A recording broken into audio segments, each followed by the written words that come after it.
ऐसे एडमिट हो गया अच्छा हो जाएगा। हाँ सर को जाने दो। मुझे एक शॉट ले रहे सर इस इसी को भी आप आइए सर आइए। हॉस्पिटल में समथिंग को हमने EICU सेटअप किया। EICU यानी ये मॉनिटर्स वगैरह है उनको यहाँ ही देखने को मिल रहा है। तो हमारे कंसल्टेंट को जो कार्डियोलॉजिस्ट है फिजिशियन उनको दूर दूर जाके पेशेंट का रिपोर्ट मिलता नहीं है, तो यहाँ से घड़ी घड़ी फ़ोन करते हैं।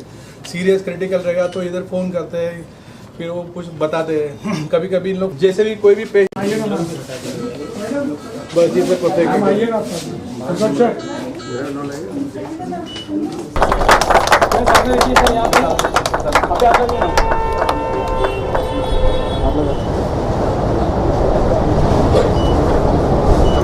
मतलब 350 किलो की कैपेसिटी है।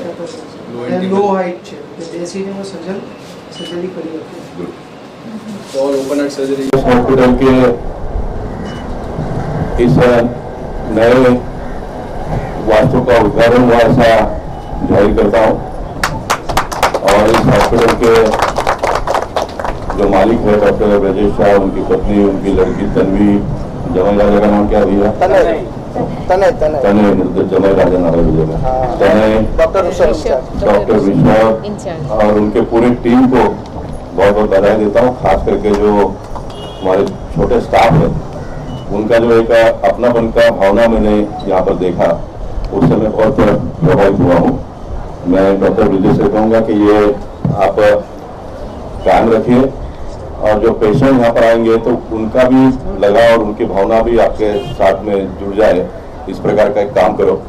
मुझे इस बात की पूरी जानकारी है कि ये कहना मेरे लिए बहुत आसान है, लेकिन इसको चलाना बहुत कठिन है आप लोगों को, क्योंकि इलेक्ट्रिसिटी का बिल, म्यूनसिपल कॉर्पोरेशन का टैक्सेस, लोगों के पगार, ये सारा अगर कैलकुलेशन करते तो इसका बहुत बड़ा वॉल्यूम हो जाता है। इतना प्रॉपर्टी का पैसा, उसका इंटरेस्ट ये सब लगाते हैं तो। लेकिन उसके साथ साथ में दूसरी बात ये भी है कि जो सामान्य लोग हैं उनको हेल्थ केयर बहुत महंगा होते जा रहा है। डॉक्टर वजह से कहूँगा कि आप एक छोटा सा नोट बनाकर मुझे दो तो मैं इसको पार्लियामेंट में उठा सकूँ। और हमारे देश के प्रधानमंत्री बहुत ही भावुक है, इस विषय को बहुत जल्दी टच करते हैं।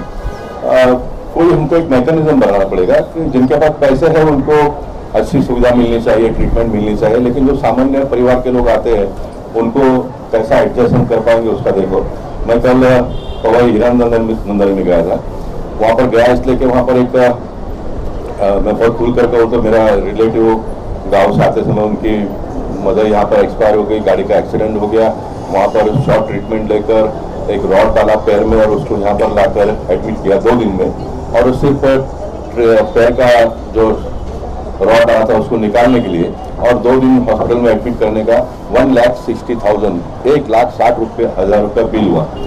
अब मैं वहाँ पर इसलिए विजिट किया कि मैं कोई डॉक्टर नहीं हूँ, मैं इसलिए विजिट किया कि चैरिटेबल हॉस्पिटल था, तो मेरे जाने से 25-50 हज़ार रुपये उसका कम होगा तो अच्छा हो जाएगा करके। लेकिन मैं वहाँ पर 4 बजे पहुँचा और 2 बजे ही डिस्चार्ज दे दिया उन्होंने उनको। तो ये इस प्रकार की सब जो कैलकुलेटिव मोड, अभी उस हॉस्पिटल का मैं नाम भी ले सकता हूँ, उसका निर्माता बहुत बड़ा डेवलपर इस मुंबई शहर का और भला आदमी है, लेकिन वहाँ पर क्या होता है उनको पता नहीं होगा। देश के प्रधानमंत्री बहुत भले हैं, लेकिन नीचे क्या होता है सारी बातें उनको पता नहीं चलती है। तो मैं इस प्रकार से पब्लिक डोमेन में इस प्रकार की बातें हमेशा लाने का प्रयास करता हूँ और मैं चाहूँगा कि यह हॉस्पिटल बहुत अच्छी तरह से चले, अच्छी सुविधा लोगों को मिले। नई टेक्नोलॉजी मुझे उन्हें बताई और नए टेक्नोलॉजी में दरवाज़ा कैसा खुलता है, टीवी कैसे ऑन होता है, एसी कैसे बंद होता है, 10 बातें उन्होंने मुझे बताई। मैंने कहा कि मेरी मन की एक बात है कि बिल कैसा कम होता है वो तो उसका भी हम व्यवस्था करेंगे करके। लेकिन डॉक्टर वजह और उनके सारे जो फैमिली मेम्बर्स है बहुत ही कोऑपरेटिव है। हम फ़ोन करते तो उसमें हमेशा मदद करते हैं और मेरा जैसा व्यक्ति बहुत बार बार फ़ोन भी नहीं करता कि मैं जानता हूँ कि इनको भी कितनी तकलीफ होती है इस व्यवस्था को चलाने के लिए। मैं इतना अपेक्षा जरूर करूँगा कि आप आते ही पेशेंट का हालचाल पूछ लो, कहाँ रहता है, उसके फाइनेंशियल स्टेटस क्या है, ये देख लो। अगर लगता है ठीक ठाक है उसको आप एडमिट करिए, नहीं तो उसको और दूसरी जगह पे शिफ्ट करके उसका इलाज हो। ये इतना भी हम करेंगे तो आपके लिए भी अच्छा होगा और उनके लिए भी अच्छा होगा। नहीं तो फोन तो नजर से वो करते हैं, विधायक करते हैं, सांसद करेंगे, हमको तो खाली फोन ही करना है। लेकिन आप लोगों को परवड़ना भी चाहिए। तो सारा एक अच्छे माहौल में उसका एक मैकेनिज्म सेटअप करो। और बिंदु बहन आप यहाँ पर आई है तो मैं चाहूंगा कि सबके लिए ओम शांति हो जाए, डॉक्टर के लिए भी हो जाए, पेशेंट के लिए भी हो जाए, सबके लिए हो जाए। बहुत बहुत शुभकामनाएं। 4 हॉस्पिटल है, ये 6th है। और सबसे बड़ी बात कि जो चंदावकर लेन में जो हॉस्पिटल है वहाँ महात्मा फुले गांधी योजना जो है उसका पूरी तरह से वो लोग उसका गरीबों को सहायता करते हैं। आज इतने आरोग्य के बारे में कल भी तो साहब ने बताया कि आरोग्य के बारे में हमारा देश बहुत पीछे है। हमने कोरोना के काल में देखा होगा हमारे देश में मोटों में कोरोना में आरोग्य की बहुत अच्छी से देखभाल की। तो इसी तरह से आरोग्य के लिए ज्यादा से ज्यादा सुविधा कैसी दी जाए इसके लिए हमारे मुख्यमंत्री प्रयत्न कर रहे हैं। उसमें हाथ लगाने का काम डॉक्टर विजय शाह कर रहे हैं। अभी उन्होंने पता है ऑटोमेटिशन का सब on the spot on the own app पे सब मिलेगा। इससे मेरे ख्याल से जो अनपढ़ है थोड़ा उनको थोड़ी तकलीफ होगी, लेकिन जो पढ़े लिखे उनको अपने मोबाइल पे सब पूरा आ जाएगा। ये पेशेंट कैसा है मेरे ख्याल से पहला हॉस्पिटल ऑटोमेटिशन होगा। इसे मेरे मुंबई में ऐसा मुझे लगता है।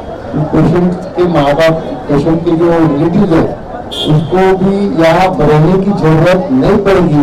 इतना सब कुछ फैसिलिटी उन्होंने दे रखी है, इसलिए मैं उनका बड़ा शुक्रगुजार हूँ। एक यहाँ हॉस्पिटल आने से सुपर स्पेशलिस्ट हॉस्पिटल मेरे मतदान क्षेत्र में नहीं था और वो यहाँ आने से यहाँ के लोगों को काफी राहत मिलेगी। मैं उनको ये कहूँगा कि इसमें भी अगर शासन की मदद लगती है तो हमारा शासन है मंत्री महोदय हमारे तो यहाँ भी महात्मा फुले योजना अगर वो यहाँ भी लागू करेंगे तो यहाँ जो झुग्गी झोंपड़ी है झोपड़पट्टी बड़े पैमाने पर गरीब लोग ज्यादा रहते हैं तो उनको भी इतने अच्छे हॉस्पिटल में उनको इतना अच्छा हॉस्पिटल देखने का क्या देखने की चांस मिलेगा उनको। तो ऐसा भाई क्या अच्छा हॉस्पिटल में कहा जाते शताब्दी और छोटे मोटे हॉस्पिटल में जाते हैं। तो मैं उनको वही दरख्वास्त करता हूँ यही योजना अगर आप यहाँ चालू करेंगे तो जो भी मदद करेंगे शासन की तरफ हम देंगे। मैं उनका बहुत तरह से शुक्रगुजार हूँ कि एक अच्छा हॉस्पिटल हमारे एरिया में लाए। प्रॉपरली इंटीग्रेटेड हो, एक दूसरे से बात करें और 100% थ्रू सिस्टम कंट्रोल हो। उसमें से एक है EICU यानी इलेक्ट्रॉनिकली मैनेज ICU। तो हमारे को अगर ये ICU नहीं रहते तो हम ट्रेडिशनली कैसे काम करते हैं कि अगर पेशेंट ICU में सीरियस है तो कंसल्टेंट सब जो कार्डियोलॉजिस्ट है या फिजिशियन है जब बाहर जाते हैं तो उनको हर वक्त उसके रिपोर्ट्स जानने की बहुत ज़रूरत होती है कि इनका पल्स कितना है, BP कितना है, ECG में क्या गड़बड़ है, आउटपुट यूरिन आउटपुट कितना है, सब जानकारी तुरंत चाहिए होती है। और क्या होता है बाहर रहते हैं तो यहाँ पे फ़ोन करते हैं तो शायद डॉक्टर बिजी रहेंगे, फ़ोन लगाने उठा नहीं पाए, ऐसे ध्यान से उनको तुरंत इन्फॉर्मेशन नहीं मिलती है।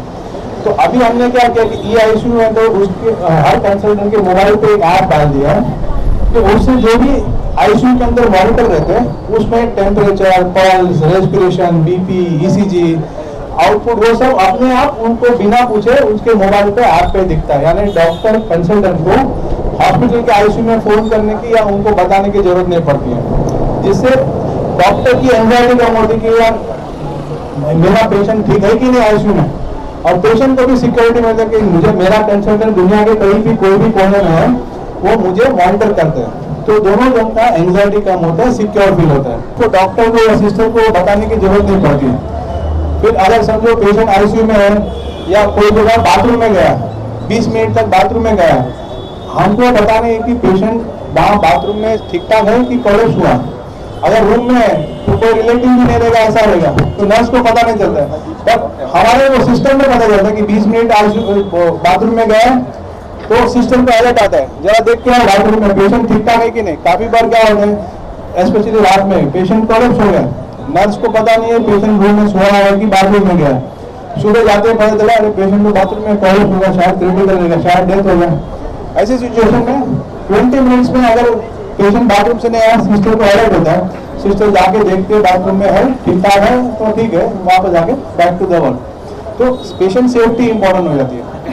फिर बहुत बार ऐसा होता है कि स्पेशली मल्टी ऑर्गन फेलियर जिसमें किसी को किडनी का प्रॉब्लम है, किसी उसी पेशेंट को हार्ट का प्रॉब्लम है, लीवर का प्रॉब्लम है, तो मल्टीपल ऑर्गन फेलियर होता है तो 4-5-6 अलग अलग कंसल्टेंट उसको ट्रीटमेंट देते हैं। तो अभी कार्डियोलॉजी तो जो ट्रीटमेंट दिया है शायद किडनी के डॉक्टर को पता नहीं है या उनको समझता नहीं। ऑर्थोपेडिक ने क्या ट्रीटमेंट दिया वो किडनी हार्ट के डॉक्टर को नहीं समझता है। तो सब लोग अपना दवा लिख के चले जाते हैं। फिर बहुत बार क्या होता है कि हॉस्पिटल के one of the largest cause of death is ये ड्रग इंटरेक्शन, यानी हार्ट की दवाई का साइड इफेक्ट के कारण कॉम्प्लिकेशन हो जाता है, क्योंकि उसकी दवाई और ऑर्थोपेडिक की दवाई में इंटरेक्शन होता है, ड्रग इंटरेक्शन बोलते हैं, यानी गलत कॉम्प्लिकेशन उसके कारण होते हैं। तो अभी हमने सिस्टम ऐसा बनाया है कि अगर एक दवाई दूसरी दवाई के साथ में गलत इंटरेक्शन करता है तो दूसरी दवाई को डालने को सिस्टम अलाउ ही नहीं करेगा। यानी जो one of the largest cause of death या complication in the hospital because of drug is drug. तो पहले तो हम दिल से अभिनंदन देते हैं, बहुत बहुत इस परिवार को तहे दिल से बधाई हो जिसने सारा ही जीवन सेवा में लगा दिया। ये एपेक्स हॉस्पिटल 6th ब्रांच है। मुझे आज ये कहते हुए गर्व हो रहा है, पहले ब्रांच पर भी ऐसे ही गोपाल भाई और हम एक साथ स्टेज शेयर कर रहे थे 2007 में, और आज ये 6th ब्रांच है। समझ में आता है कि जरूर बहुत जिसने दुआएं कमाई होंगी तो दुआएं ही असंभव कार्य को संभव कर सकती हैं। तो इसीलिए चलिए एक बार फिर से इस परिवार को दिल से जोरदार तालियों के द्वारा सम्मान दें। और ये भी कहना चाहूंगी कि अभी समय ऐसा है कि डॉक्टर्स को अब डबल डॉक्टर बनने की जरूरत है कि फिजिकल हीलिंग के साथ साथ इमोशनल हीलिंग की भी जरूरत है पेशेंट्स को, जो भय के साथ आते हैं, जो दर्द को लेकर के आते हैं। तो ऐसे पेशेंट्स को केवल फिजिकल ट्रीटमेंट की आवश्यकता नहीं है, साथ में जरूरत है कि हम उनको इमोशनली भी हील करें।